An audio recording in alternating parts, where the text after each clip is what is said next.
Morning everyone. Musta po kayo mga kapatid? Happy Sunday. This is the first day of the month. Happy tayo dahil ang Sunday ay unang araw ng September.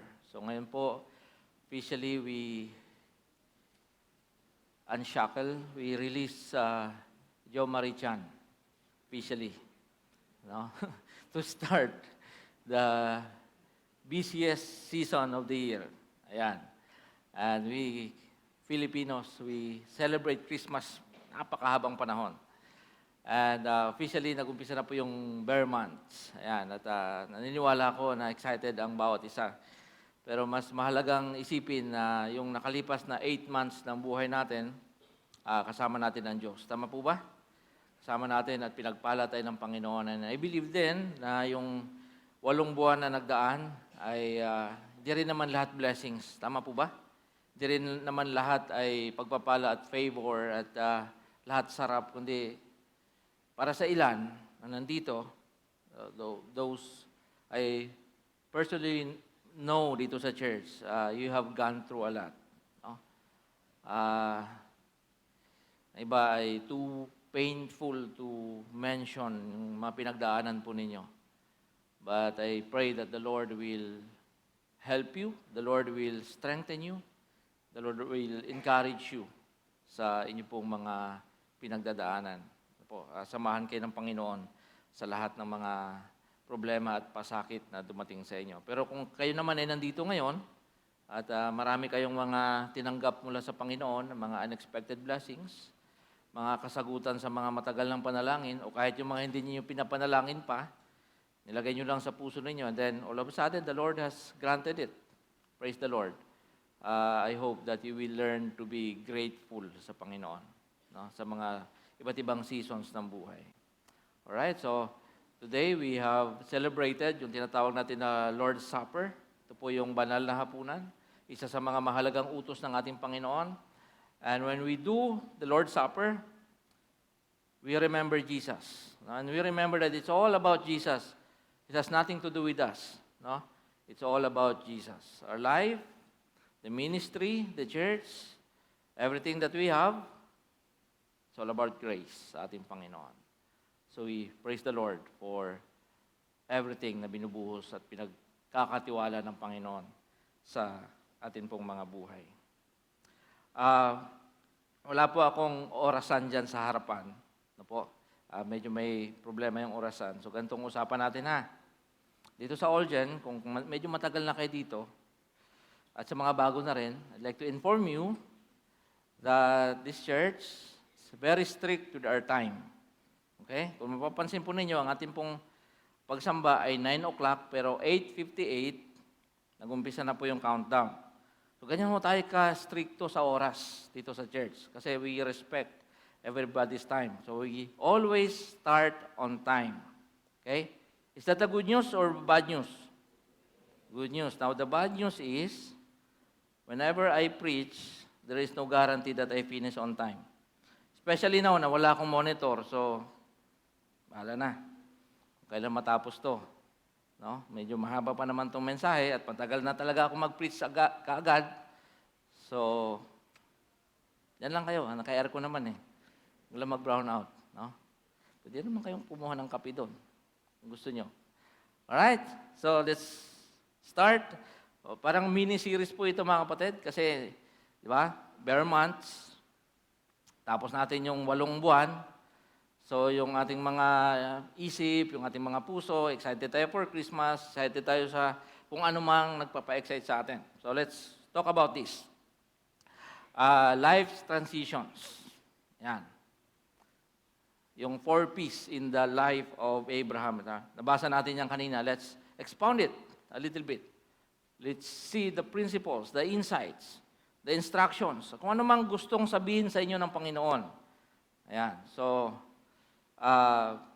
because I believe that everybody, dumadaan tayo sa mga transitions ng buhay. Childhood to adolescent, and then adulthood, tapos mag-aasawa ka, magtatrabaho ka, magbi-business ka, travel ka, so inevitable po yung mga transitions ng buhay. Kaya might as well, dapat ito ay pinaghahandaan Dapat ito ay kinikilala na parte ng ating mga buhay because there are people who are not prepared to face transitions in life at masyadong mabigat para sa kanila.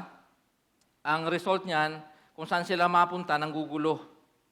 No? Ina-assert yung kanilang authority sa maling paraan. So kaya, pag-usapan po natin ito, mga kapatid. Dahil na mahalaga pong pag-usapan yung mga transitions ng buhay. And of course, sa Bible, ay marami pong gantong mga kwento. Yung 9 months o yung 8 months na dumaan sa'yo, siguro ang daming mga transitions na dumating din sa buhay mo.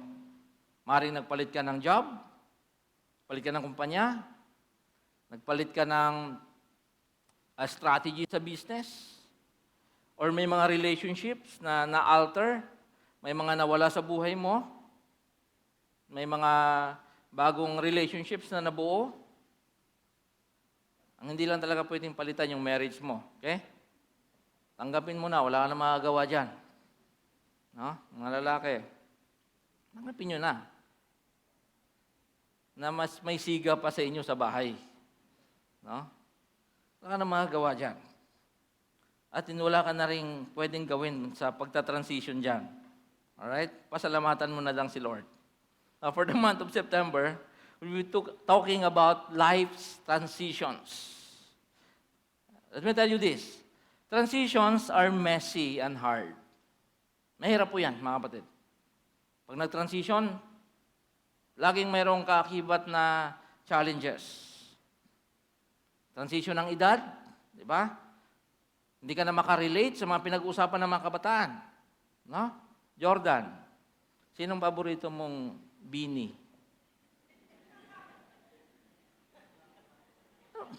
Come on. Wala. Ikaw nga source ng information ko ngayon eh. Kasi naririnig ko, hindi ko rin alam kung sino yung mga yon. Kaya sabi ko, tatanungin ko si Jordan. You see, transitions are messy. Everybody, the young generations, talking about bini and I cannot relate. Kayo ba? Sino bang...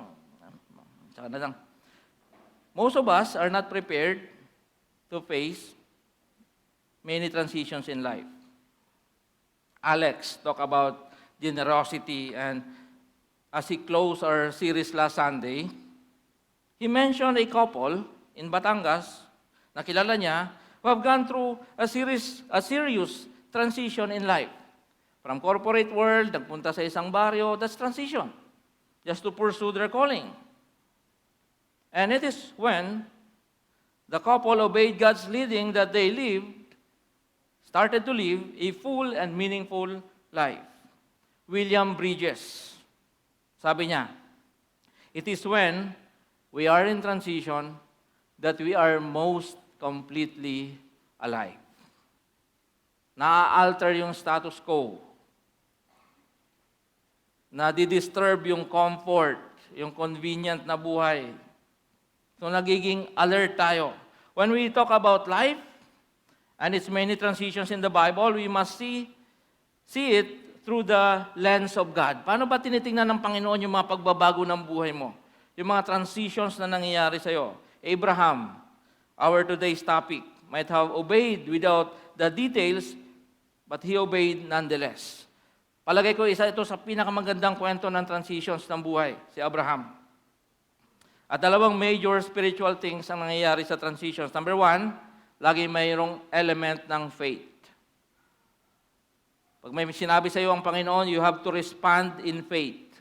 Now, hindi ko alam kung anong sinasabi ng Panginoon sa iyo ngayon. Number two, there is always the element of obedience. Either you obey or you disobey. It's up to you. At kung nangyari ang dalawang yan, laging mayroong kasunod na blessings. In Abraham, yung blessing ay universal. Hindi lang ho yun para sa kanya, exclusive sa kanya, kundi damay tayo sa pagsunod ni Abraham. So, universal yung blessing. Now, it is short-sighted, it is flawed, mali, kung immediately we focus on the life of Abraham and his call to leave his hometown without considering the bigger context and purpose of his call. Na para bang ano ba yun? Pinagtripan lang ni Lord yung isang pamilya na mayaman sa isang lugar. at living a very comfortable life and God disturbed them? Is that it? Ganun lang ba siya? Or mayroong mas malaking konteksto ito mga kapatid? Now, if you look at Genesis, yung major division ng book of Genesis, 50 chapters, dalawa lang. Una, yung Genesis 1 to 11. Nilikha ng Diyos ang mundo, He's the creator, He's the one who sustains, and God entered into relationship with humanity. Humanity mess up. Kasala tayo, nahulog tayo. So yun lang po yun mga kapatid. Yung 1 to 11. Umiikot lang yung kwento na yan. Ang pinakasukdulan dyan, yung nagtayo ng Tower of Babel. Sukdulan ng rebellion ng mga tao. And then yung chapters 12 to 50 is the story of God and Abraham. Story of God and how God intended to redeem the world. 50 chapters, only 2 major divisions. At napakalaki ng role na ginampanan ni Abraham. Sabi ko nga kanina, chapter 11, yun po yung sukdulan ng pagre-rebelde ng mga tao sa Diyos. Sabi nila, magtayo tayo ng tower. Kung kaya ng Diyos na tumaas, kaya din nating tumaas. No? Yan po yung ultimate manifestation kung gaano ka severe yung rebellion against God. Now, this is the universal background of this transition and call of Abraham. Gusto ng Panginoon na sa pamamagitan ni Abraham, mangyari ang redemption story. So, hindi lang po siya isang tao na para bang wala lang magawa si Lord, tawagin ko nga to. Istorbuhin ko nga yung peace nitong taong to. It's not about that. It's about God's universal plan of redemption. Redeeming this world through one person. Same is true with us, mga kapatid. We see God's obvious commands as painful transitions ng buhay. Nakikita natin yan, yung command ng Panginoon as disruptions, even nakakairitang mga moments ng buhay. So immediately we resist, we refuse, we run from God and His call. Why? Because we focus on ourselves. We don't see the context. We don't see gaano ka lawak yung plano ng Panginoon. And He is involving you in that plan. Hindi natin tinataas yung ating mga leeg para tingnan kung ano yung gaano kalawak yung calling of God in our lives. And how many people, how many lives will be affected by our obedience or disobedience. I understand. I assume that even Abraham did not take it joyfully at first. He was 75, he was wealthy, wala nga lang siyang anak. And God disturbed him. Mayroong mga resistance and arguments I would like to believe. Sarah, the wife, the commander-in-chief, sa pamamahay na Abraham, might have been confused. Maybe this is an understatement. The whole town scandalized. Parents scolding such nonsense decision. Anong nakain mo? Di ba? Bakit ka magdidesisyon ng ganyan? After all, who is this God? If you claim to have heard from God, sa kanilang konteksto, now who's God? Because there are thousands, maybe even millions of gods. They were living in a polytheistic environment. Sinong Diyos? Sino sa mga yan? Yun yung tanong. Ang narinig mo at nag-instruct sa'yo. But you see, that's the very nature of God's call. Uncertainties and fear. Pag may pinagawa sa iyo ng Panginoon, ang papasok agad sa isip mo, uncertainties and fear. That's why faith is the only appropriate response from us. Simple transitions like, magpapalit ka ba ng life group? Di ba? Papalit ka ba ng number ng cellphone? Mga ganong simple transitions. Pero paano yung mga malalaking transitions ng buhay? It requires faith. So tingnan po natin to. 4 na P's of transition. Isang oras na ba ako? Wala pa? Wala pa. Late pa naman tong relo ko. Number 1, people. In the case of Abraham, his family. In your case, your family. Sabi ng Panginoon, God, He will create another people out of you, Abraham. Scholars are telling us na meron pong 3 major promises ang Diyos kay Abraham. Number 1, progeny. Intindihan ba yung progeny? Pagdami ng lahi. No? Dadami yung lahi mo, Abraham. Number 2, land. Yung promised land, bibigay sa'yo. And number 3, relationship with God. No? So yun yung 3 stipulations ng promise ni Lord, yung covenant ni Lord kay Abraham. And so, Abraham was living comfortably in Haran. He was wealthy. And God said, matanda ka na, you're 75. Huwag na natin tanongin kung sinong 75 dito, wala din namang aamin, di ba? Tanda ka na, 75 ka na, pero may gagawin pa ako sa'yo. At wala siyang anak nun. Sabi ni Lord, pararamihin ko yung lahi mo. Now, alis si Abraham sa kanyang bayan. Why? Because God is calling him. Now, para bang pag binasa mo ito, ang reaction mo, ganun ba si Lord? Will God really destroy families? Para lang mangyari yung kanyang kalooban? Kasi sabi niya, iwan mo yung iyong mga mahal sa buhay, yung mga magulang, mga taong familiar sa'yo. Minsan, tingnan natin ng husto yung text, yung Bible. Tingnan natin, isipin natin mabuti. Ang pinapaiwan ni Lord, yung kanyang mga magulang, hindi si Sarah. Okay? Si Abraham, may sarili na siyang pamilya, may sarili na siyang buhay. Ang maiiwan yung kanyang mga magulang at yung kanyang mga kapatid, hindi yung kanyang asawa. Now, malaking problema, pag sinabi ng Panginoon, pumunta kang mag-isa doon, iwan mo yung asawa mo dito. Dinuwi na rin tayo dito dahil hindi niya totoong Diyos yan. Okay? So, ang pinaiiwan yung kanyang mga magulang, kanyang mga kapatid, pero dala-dala niya si Sarah. Huwag natin kalilimutan yon. Kasi para bang kontrabida si Lord dito. Pinaghihiwalay yung mga pamilya. Huwag natin i-overstate po itong bagay na to. His relatives were left behind, pero ito, but not totally forgotten. Ang utos ng Panginoon is for him to depart, not detach. Magkaiba yon. Okay? Ang sinasabi ng Panginoon, distance, not destroy.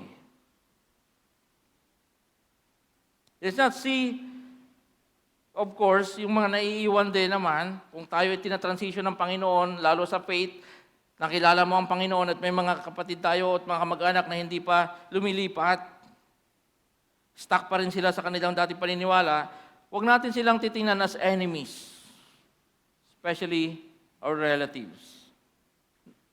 Yan ang nangyari kay Abraham. Depart, not detach. Nung lumaki si Isaac, ang utos ni Abraham sa kanyang alipin is to find a girl doon sa kanyang lahi mismo to marry his son. Ibig sabihin, meron pang koneksyon si Abraham. Hindi niya pinutol yung kanyang koneksyon sa kanyang mga mahal sa buhay. When Jacob, anak ni Abraham, nag-asawa, doon din kumuha. At doon din siya nagtago nung nagalit sa kanyang kakambal na si Esau.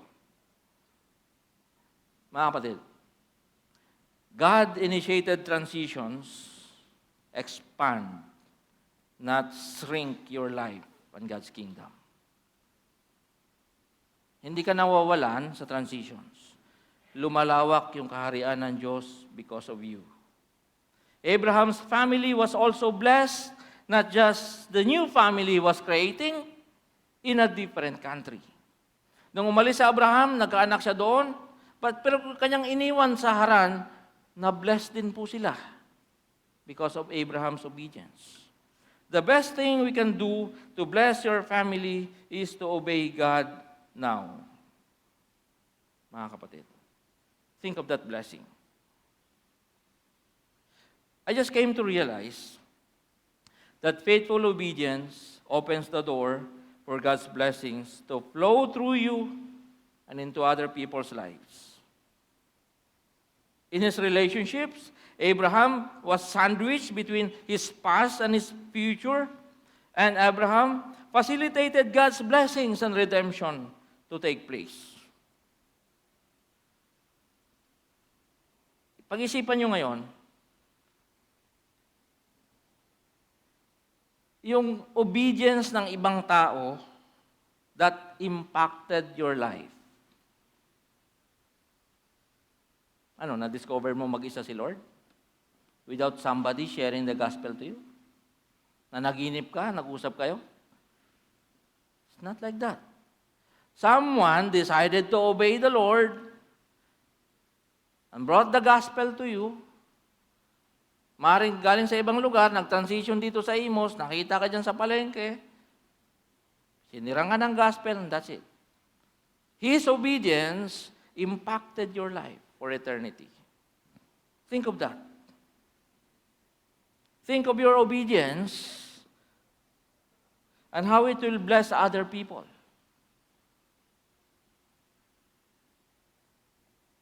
Sabi ko nga, the best thing we can do to bless your family is to obey God now. Yes, people were impacted sa buhay ni Abraham nung nag-decide siya.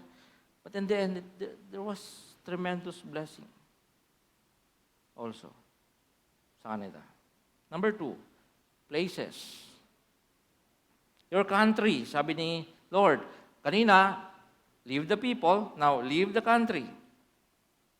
God will place you in a new country which will serve as a visible symbol of our eternal country. Ito po ay another layer of sadness pag pinag-usapan natin yung transitions. Because people and places are inherently parts of your identity. Tama ba? Hindi ka makikilala kung wala kang address. At hindi ka attached doon sa mga lugar na familiar. Pag pinag-usapan natin yung lugar, comfort. Diba? Convenience. Even happiness. Nandyan yan silang lahat sa tinatawag nating familiar places. God-initiated transitions will sometimes require changing places. After all, even transitions we make ourselves require the same thing. Kahit hindi naman galing kay Lord eh. Pag graduate mo ng college, most likely you will transition to another place. Diba? Pag nag-asawa ka, most likely magta-transition ka pa rin. Ibang lugar na naman. At pagka hindi ka naman na-satisfy dito sa Imos, lilipat ka ng Bacoor. Hanggang naikot mo na yung buong Cavite sa ka nag-US. Transitions. As Christians, may I remind you to expect some humps along the way. And you have been riding with ease for quite some time already. Abraham was very comfortable. 75 years. He was born there. He accumulated his wealth. He worked hard. He became wealthy. 75 years old, God's call came to him. Very uncomfortable. Are you in the middle of it right now? Nandiyan ka ba? Are you sensing it? A change of workplace or company.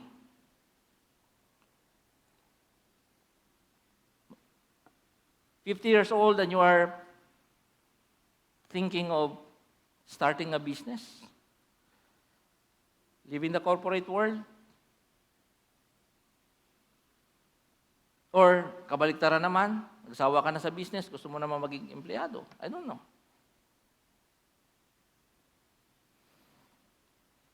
Papalit ng trabaho, school, career, ministry, residence. Baka naman dito mayroong nang gustong lumipat ng church. Ayaw mo na dito sa Holgen. Lipat ng life group. A change in lifestyle and priority. It's too late. Mataba ka na ngayon. Lalo ka pang tataba sa December. So saka mo na planuhin yung timbang sa January na lang. Change in yung set of friends, palitan mo na. Or maybe you're here for the very first time. Sinasabi ng Panginoon sa'yo, what if magkaroon ng shift sa buhay mo from sinful and shameful living to simple and spiritual living? How about that? Sabi ni Lord, magsawa ka na dyan. Iwan mo na yung buhay na yan. Mag-transition ka na sa buhay na may kabanalan. Mga kapatid, it always disrupts comfort and convenience, not because they are inherently bad and worthless. Hindi dahil na buhay ka na may comfort, no? Saka convenient, ay masama yon. Hindi po ibig sabihin ng ganon. But because they don't qualify as genuine and authentic source of joy and purpose if God is not there. Clearly, God was not in Haran. And no matter gaano ka ganda ng buhay ni Abraham doon, God was not there. So, hindi yun magpupuno ng buhay ni Abraham. Think of those who obeyed God and change the atmosphere of your place and bless your life mula noon hanggang ngayon. Nagkakilala kayo kasi may transition sa buhay niya and that person bless you. For Abraham, the promised land lies somewhere out there. For us, the promised land is where the sovereign will of God reigns. That's your promised land. Pursue that. So you have people, places, and then ito mas masakit, process. Instructions about the details and plans are not always available. Expect that. Ito yung pinaka-complicated na part. I-survey natin yung buhay ni Abraham mula chapter 12 hanggang kailan siya namatay. Sumunod siya, umalis siya, naglingkod siya kay Lord, pero ito mga nangyari sa kanya. Basahin po ninyong buhay ni Abraham, ang daming disasters na nangyari. Ang daming gyerang dinaanan si Abraham. Ang daming pagsisinungaling na nagawa ni Abraham. Mayroong kidnapping, may exile, paulit-ulit na kasalanan, strained relationships, nag-away sila ng kanyang pamangkin na silat, nakaranas siya ng famine, lilipat siya ng ibang lugar na naman, captivity, and marital issues. All of this happened when Abraham obeyed God. The process will always be long and painful. Hindi porket tayo sumunod sa Panginoon ay okay na ang lahat. Kasi ang sinasabi ng buhay ni Abraham, I experienced famine. Pero mo, ang yaman-yaman niya, nagutom siya. Dahil sumunod siya kay Lord. Kinuha pa ng king yung kanyang asawa. Naursunadahan. And he had to lie. Dahil natakot siyang patayin siya. Nakidnap yung kanyang pamangkin. Nirescue niya pa yon. Daming issues. Kasi lagi mahaba ang process. At ito pa, ang pangako ng Panginoon, pararamihin ko ang iyong lahi katulad ng mga buhangin sa dagat. He was 75 when he heard that. Nangyari po yon after 25 more years. He was 100 when Isaac was born. Remember that. Hindi laging instant ang Diyos. Ang process laging mahaba. Life indeed is a process under God's guidance. Ito mga kapatid, we don't trust the process. Kakultuhang sabihin, trust the process, trust the process. NBA yon. Hindi mo pwedeng i-apply yan dito sa church. We don't trust the process. We trust the God who enables and strengthens us to go through the process. For Abraham, 25 na masalimuot na mga taon ang kanyang hinarap because of his obedience. It takes time. Most of the things and promises happened towards the end of his life, not during the time that he obeyed God. Nangyari ho lahat ng mga blessings, mga gandang bagay kay Abraham, nung matanda na siya. Pero nangyari. Kasi pinangako ng Diyos yun. Ang totoo, maaaring may mga promises ang Panginoon na hindi mo makikita sa lifetime na ito. So be it. The important thing is, you obey it. Clear words. Clear instructions. Clear destinations. At walang detalye. Tanda mo yan. Sasabihin sa'yo ng Panginoon, gawin mo to, punta ka dito, o wag kang pumunta dyan, pero walang detalye. Details are provided after the initial steps of obedience because details are supplied on a day-to-day conversation with the one who calls. Hindi laging package ang Diyos. Ibibigay sa iyo ng Panginoon yung madetalye ng iyong calling every day because you need to discuss it with God. Also, this is grace from God. Kasi yung details ng kanyang pagtawag sa iyo are the ones that God gives you to work on. Yun yung nature ng partnership niyo ng Panginoon. It is your part in this partnership with God. Sabi ng Panginoon, I will give you this land. How? Di ba? I will make your name great. How? I will prosper and bless you. How? Walang detalye sa Abraham doon. I will make you into a great nation. How? Mga kapatid, these are details. And you will have to work on this. There will be silence. Moments of silence from God. There will be delayed fulfillments of promises. There will be dark nights of the soul. This is in this process where we learn that obedience and faith are not one-time transaction happened in the past. It is a day-to-day struggle. And most of us, sadly, will quit here. Hirap pala. Hirap palang sumunod kay Lord. Most of us will abandon our spiritual journey in this stage. Kasi ina-expect mo, pag sumunod ka kay Lord, i-bless ka agad ng Panginoon. Maybe one of you ay nandito sa situation na to at this moment. Now, let's make a final push. Process and then promises. There is only one thing, mga kapatid, that will make you remain in this journey, the promises of God. Without this, huwag mo nang umpisahan because you will not survive.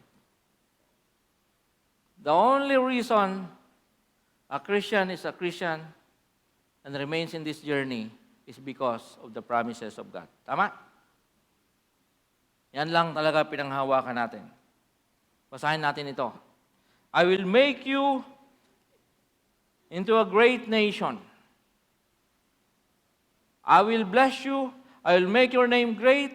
you will be a blessing. I will bless those who bless you, and whoever curses you, I will curse.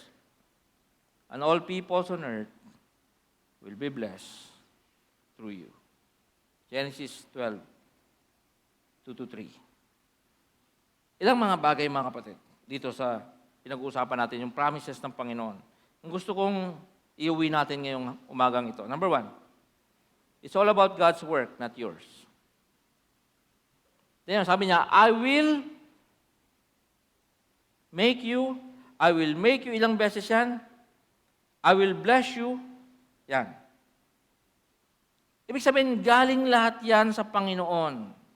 It's not about what you are doing, it's about what God is doing in you and through you.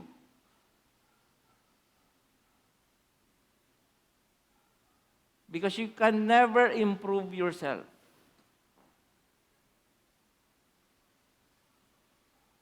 You can never make yourself better on your own. Hindi mo kayang iangat ang sarili mo malibang nandyan ang Diyos sa iyo. Number 2, fulfillment of the promises given depends solely on God's faithfulness, not your productivity and creativeness. Sinasabi ng Panginoon, ako ang gagawa niyan para sa iyo. Sumunod ka lang, Abraham. Di ba na-release tayo sa burden? Yung pagkamit pala ng mga pangakong yan, ang katuparan ng mga pangakong yan, hindi nakadepende sa iyo, nakadepende doon sa nangako sa iyo. At ang Diyos yun. So anong gagawin mo? Pala. Ito yun.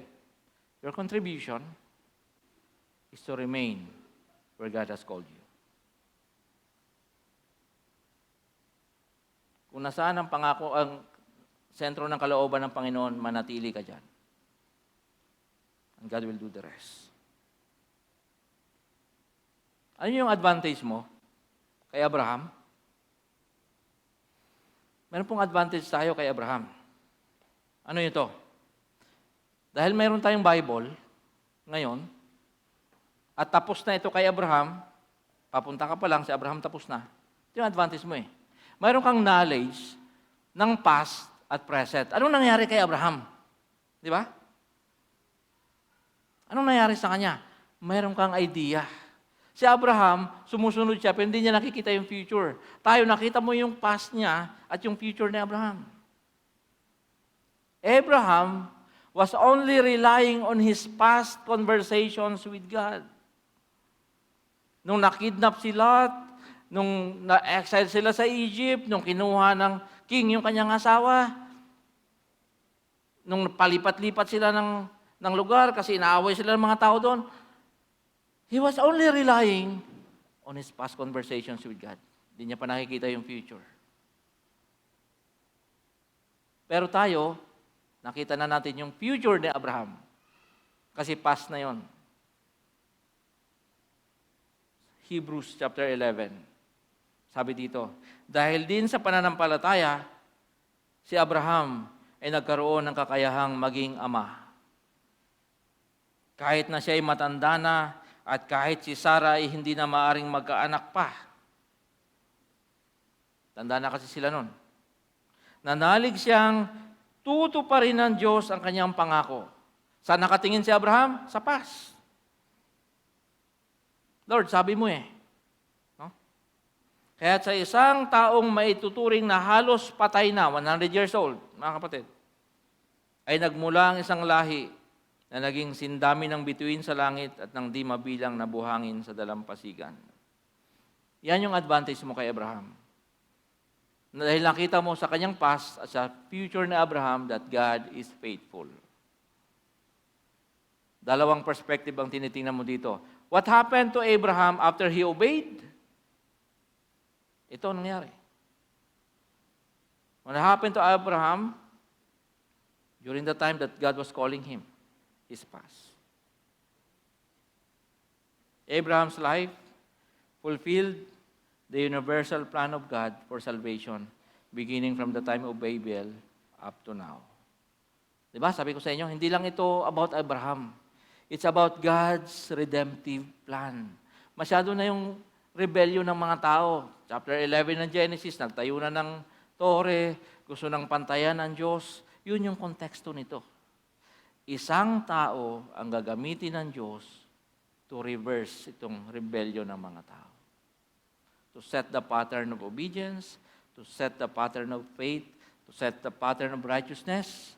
Because of Abraham, there is salvation. Ganon kalaki ang implications ng obedience ni Abraham. Hindi ko alam kung anong gagawin sa iyo ng Panginoon. Pero ganito, lagi kumilos ang Diyos. Feeling mo, ikaw lang mag-isa yan, pero ang impact yan sa mga tao, hindi mo alam kung gaano kalaki.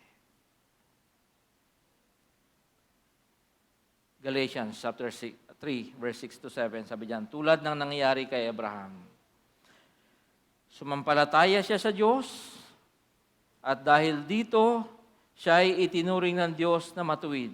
Kung gayon, maliwanag na ang mga nananalig sa Diyos ang mga tunay na anak ni Abraham. Kasama po tayo doon. It started with one man. Naintindihan niya yung calling ng Panginoon sa kanya. At galing sa kanya, lumabas yung isang nation. You have King David. And then Jesus. Imagine that. We enjoy salvation now because Abraham decided to obey. Facilitated ang pagkilos ng Diyos sa mundo. The salvation story is clearly seen in the life of Abraham. Binaliktad ng Panginoon yung curse ng kasalanan through Abraham. It all started with the transition in his life. And he obeyed God.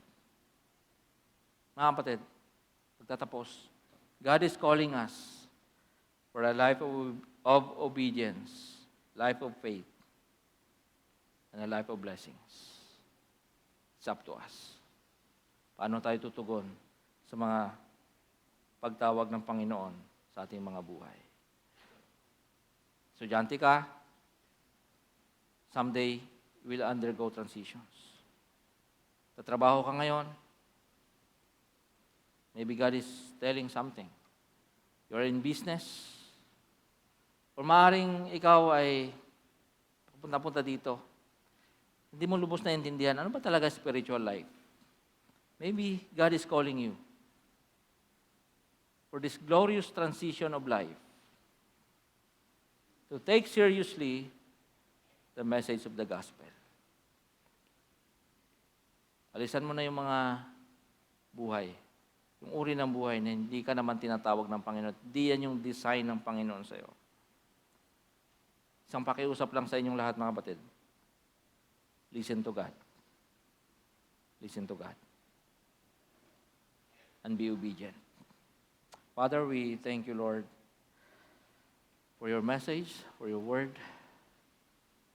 Speak to us. Enable us to obey. And live a blessed life. Praise you. We worship you. In Jesus' name. Amen. Amen.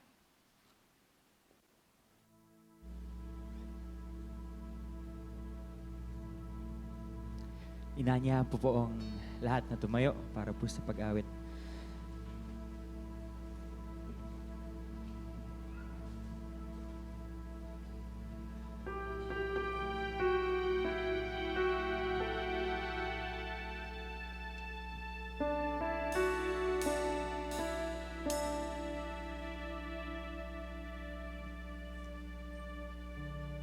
When we walk with the Lord in the light of His word, what a glory He sheds on our way. While we do His good will, He abides with us still, and with all who will trust and obey. trust and obey, for there's no other way to be happy in Jesus but to trust and obey.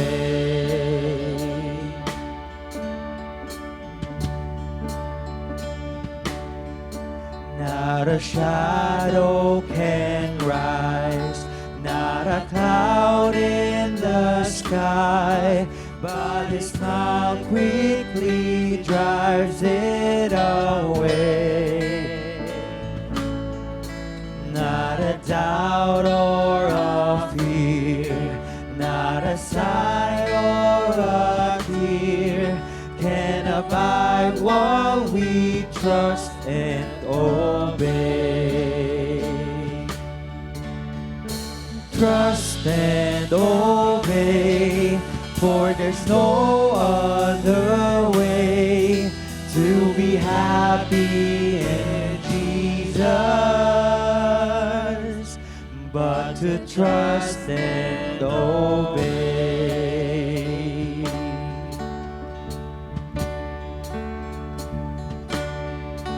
Then in fellowship sweet we will sit at His feet, or we'll walk to His side in the way. What He says He will do, where He sends we will go. Never fear, only trust and obey. Trust and obey, for there's no other way to be happy in Jesus but to trust and obey. Maaari na po munang makaupo ang lahat.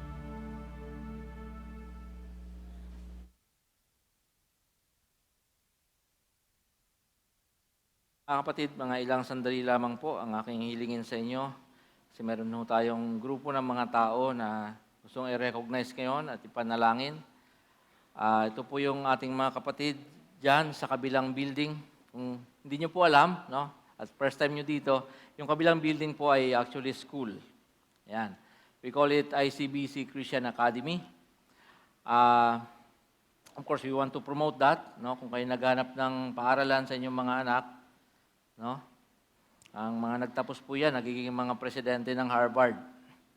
Tsaka, of course, sa future, no? So sana pagpalain ng Panginoon. So kung naghanap po kayo ng school, pamangkin ninyo, apo, kung sino man, meron po tayong school dito sa kabila. So, dahil po dyan mga kapatid, at nag-umpisa na kasi yung ating pong school year for 2024-2025, we want to pray and we want to entrust these people to the Lord, isang buong taon ng pagtuturo, pagtityaga, no, instruction sa mga bata.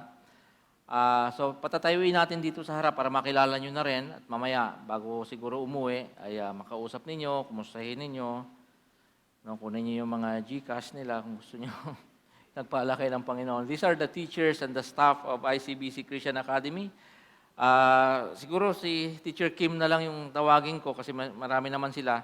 Teacher Kim, the principal, you lead your people here. No? So, sige po, the faculty and staff of ICBCCA want to pray for them.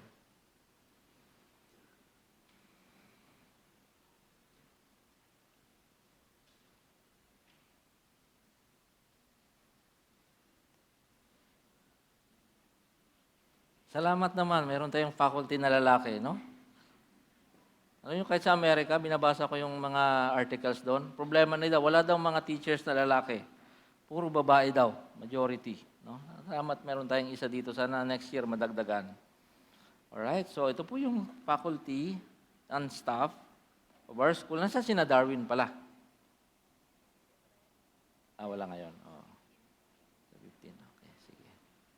So, salamatan natin ang Panginoon. Meron po tayong mga teachers. Mahirap din po maghanap ng teachers ngayon.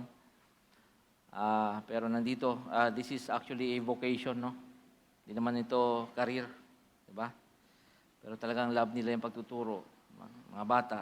No? So, panalangin po natin sila mga kapatid. At sabi ko nga, mamaya, bago umuwi, kausapin ninyo mga teachers, and some of them are mga bago din sa aking paningin, hindi ko pa sila nakikilala. So, ganito pong gawin natin, tayo pong lahat ay tumayo. At atin pong itaas yung ating mga kamay sa kanila, mga kapatid, bilang tanda na sumasang-ayon tayo na sila ipagkatiwala sa Panginoon sa isang panalangin, isang buong taon, isang buong school year na sila po ay maglilingkod sa Panginoon through the life of the children. Father, we thank you, Lord, for giving us a school, isang paraan, Panginoon, where righteousness can be shared lalo sa mga buhay ng mga bata. Isang paraan, Panginoon, na ang iyong salita, lalo na, ay may parating. Ma-communicate, Panginoon, sa mga young hearts, mga young minds, Panginoon. And you are using this faculty and staff of this humble institution dito sa inyong harapan ngayon, Panginoon. They have responded, Lord, to your call to influence, Panginoon, yung buhay, kaisipan, at yung formation, Panginoon, ng mga bata, Lord. We lift them up to you, Father. I pray for wisdom. I pray for patience. I pray for love, Panginoon, sa mga bata. Although alam ko lahat ng ito nandiyan na sa kanilang mga puso, Panginoon, I pray that these qualities will intensify for this school year. And I pray, Lord, for strength, protection, guidance. At lalo tigit, Panginoon, sa kanilang pagstay, another more year, Lord, ito sa church, at sa school, they will know you more. Mas lalo din nilang maintindihan, Panginoon, ang mga plano niyo sa kanilang buhay. Ang mga pangako po ninyo sa kanila. So together, Lord, with my brothers and sisters in you, we entrust, Lord, the faculty and staff of ICBCCA, including their families, Lord. Samahan niyo po sila, pagpalain niyo po sila. Nawa, Panginoon, sa kanilang buhay, marami pong mga lalabas someday na mga righteous leaders, Lord, from our institution. Panginoon, anuman po ang kanilang mga kahilingang personal, kung sila, Panginoon, may mga dreams, may mga inaasam, Panginoon, nawa, matagpuan po nila ang kasagutan while they stay here, Lord, and interact with the children, with the parents, at ito rin po sa church. Salamat, Panginoon, amin silang pinagkakatiwala sa inyo. Pagpalain niyo po sila. Ingatan niyo po sila. And I also pray, Lord, for your people here. Salamat, Panginoon, sa 8 buwan na lumipas. Papasok po kami sa last quarter ng taon. Panginoon, samahan niyo po kami, pagpalain niyo po kami. Kahit sa isang linggo na darating, pinagkakatiwala namin sa inyong lahat. Be with us, Lord. In the name of the Father, Son, and Holy Spirit, we pray. Amen. Amen. Magandang umaga, mga kapatid. Salamat po, mga teachers and staff. Welcome to ICBCCA, yung mga bago. At tawa, pagpalain tayo ng Panginoon.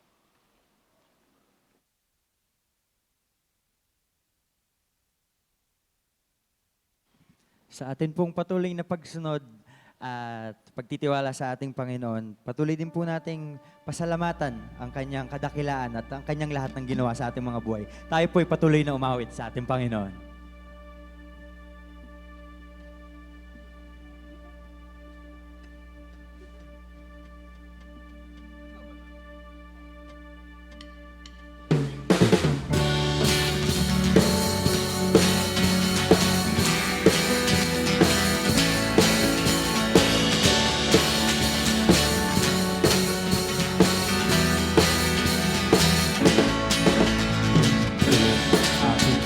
Ang kalawakan, hindi ko maunawaan.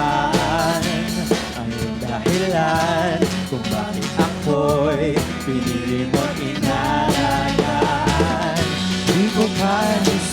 isipin, hindi ko kayang sukatin.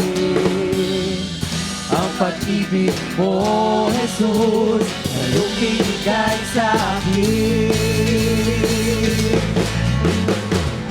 Salamat, salamat, O Jesus, sa pag-ibig mo.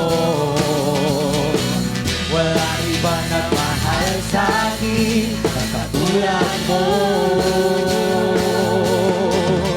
Salamat, salamat, O Jesus, sa pag-ibig mo. Ako'y magsasaya sa piling mo.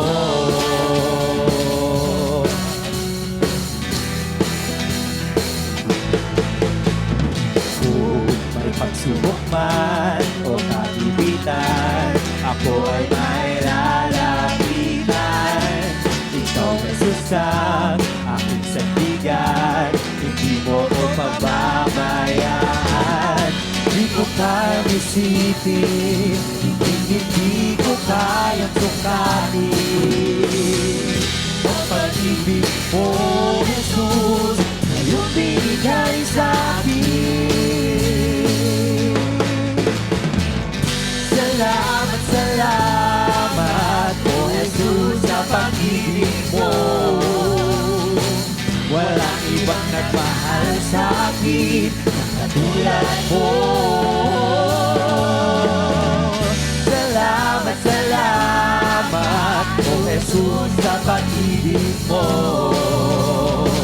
Ako'y magsasaya sa piling mo. Buhay ko na pulihin ka, buhay ko nang sa'yo'y sumamba. Wala nang ibang nanaisin pa, kundi pasalamatan ka. Buhay ko nang pulihin ka, buhay ko nang sa'yo'y sumamba. Wala nang ibang nanaisin pa, kundi pasalamatan ka. Salamat, salamat, O Jesus, sa pag-ibig mo. Walang ibang nagmahal sa akin ng katulad mo. Salamat, salamat, O Jesus, sa pag-ibig mo. Ako'y magsasaya sa piling mo. Salamat, salamat, O Jesus, sa pag-ibig mo. Walang ibang nagmahal sa akin ang katulad mo. Salamat, salamat, O Jesus, sa pag-ibig mo. Ako'y magsasaya, ako'y magsasaya, ako'y magsasaya sa piling mo. Isang maganda at mapagpalang umaga po sa ating lahat. Ingat po tayong lahat sa ating pag-uwi.